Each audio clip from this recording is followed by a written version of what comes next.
Today I'm at the Curry Hammock State Park, a little nature trail. It's about 1.5 miles long with a little loop at the end and then a finger that goes out to the coast.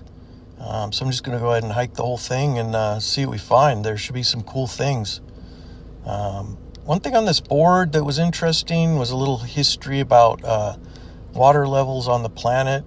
Prior to the last ice age, all the keys were underwater, and it was basically a thriving coral reef, a massive one apparently. So when we had the ice age, the water levels dropped, and then we basically exposed all that coral, and it died. And since then, we've been in a kind of a warming phase on the planet from 12,000 years ago, and the keys have once again started to submerge, but they're still above water, so we have what's today now the keys. The planet's climate, it's always changing, certainly not a static climate. So anyway, let's go jump into the nature trail. So walking into the park, came across a little Y in the path here, and off to the right there was a nice little kind of lagoon area. So I decided to go check that out. There was a little picnic bench, and just kind of drew me in, and the water was very still. And so, as with most people, I assume you want to go kind of see what's along the water's edge and what might be lurking around. And so I saw this little fish, and looking a little closer, it appeared to be a barracuda, a little small one, just hanging out in the shallows, probably waiting to dart at a little fish when it got opportunity. So yeah, it did go broadside eventually, where I could see that it was a barracuda. So he was just cruising along, lurking. But the barracuda, it's a superbly designed fish. It's very fast and very visual.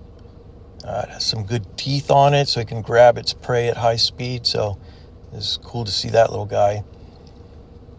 This was some coral that had some interesting clams attached to it. They were kind of razor thin. It was fascinating, attached to the coral. So here you can see just old coral that's probably quite old. On the bottom of this piece, there was a chitin. Had some nice colors to it. It was a fascinating creature to see there. Very prehistoric looking.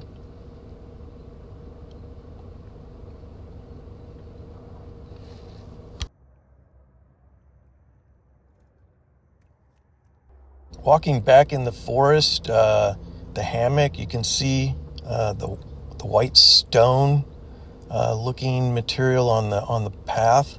That's actually ancient coral. So we'll do a little diversion here just to show you the coral. I didn't take footage while I was walking, but I was at the Winley Key Fossil Reef Geological State Park and took some footage of the coral there. So here you can see the patterns, the old coral. And this was actually a quarry where they used to mine what's called key stone, which is the limestone, all the coral reef buildup. So it's all ancient coral reefs, and you can see the blocks there. So this was some time ago when they used to mine, but just beautiful patterns from the coral. So you can still see the keystone in use around on the keys, some of the old buildings. So it's pretty neat. This was I think it was a banyan tree or a strangler fig. Just beautiful roots that were spread out, growing through the coral. And I just kind of traipsed around and took a little footage of the different types of coral in here. So I could just imagine this polished up. It would just be beautiful. Of course, they don't quarry this material anymore. It's just not the right thing to be doing at this point, because the keys are just limited as they are. So that gives you an example of the makeup of the keys, and just how fascinating it is that it's just ancient coral reefs, which are these modern day islands that we have.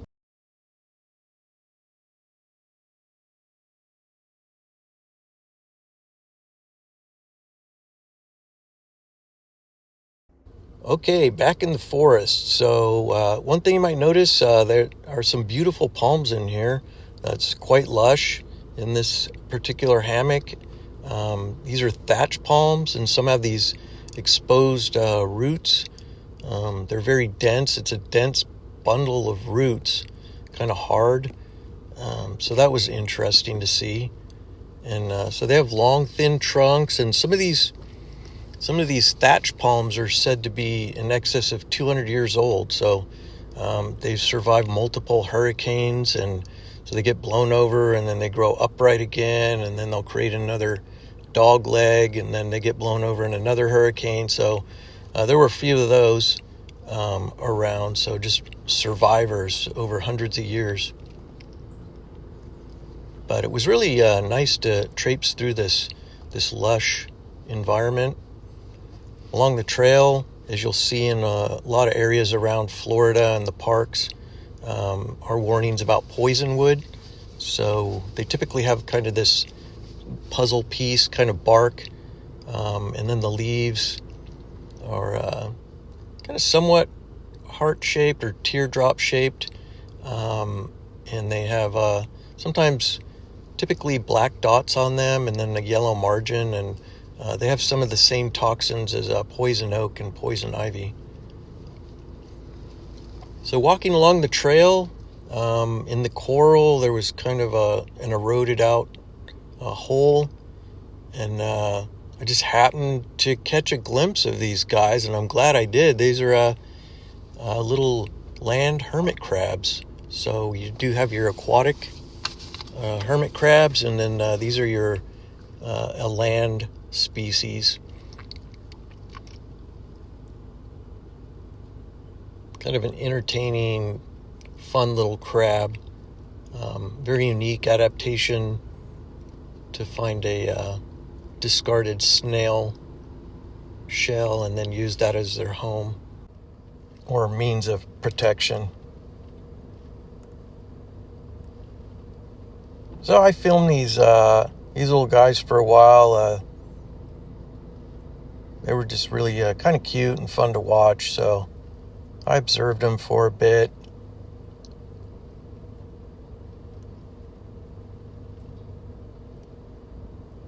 And they seem to be rather accommodating of me just filming from above, so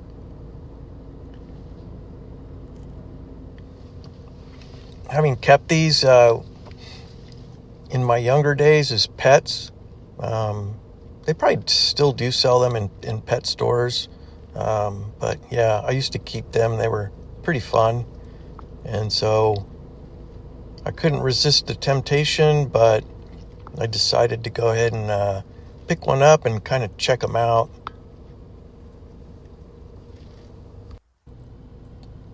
So I was being a little cautious because they have a formidable claw on them there. If I get pinched by that big claw, that's not going to feel too good. So I was definitely being respectful of that. But they're quite beautiful. Nice coloration on them, and I don't know, they're just kind of a happy crab.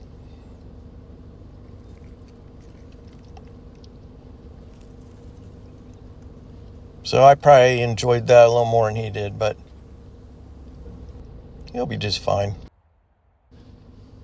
Here I was just kind of walking slowly along the path and heard a little bit of a rustle. So I looked over, and lo and behold, we have a snake. I love seeing snakes.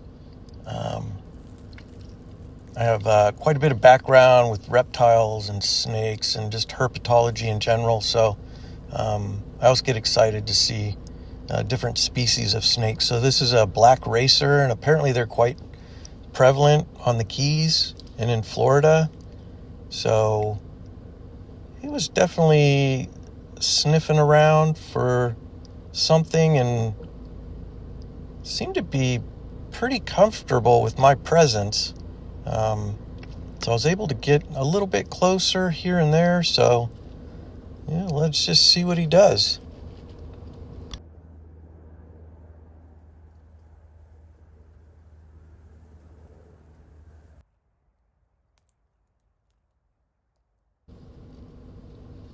You can see by the body type of this black racer, fairly slender and sleek, smooth scaled.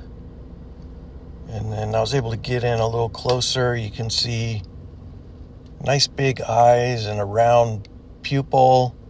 So they're very adapted to being a very visual hunter.